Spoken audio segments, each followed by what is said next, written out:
And yes, all the senses can be bypassed from the peripheral nerves. So let me go to the next slide. So, in order to hack the mind or enslave it, the hack needs a known stimulus like echelon, and you'll have to look that up, you don't know.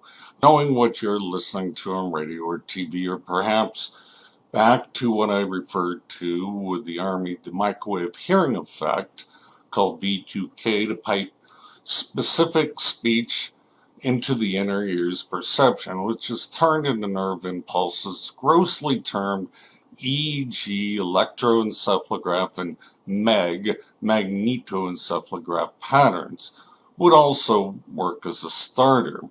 But there are numerous ways this can be done.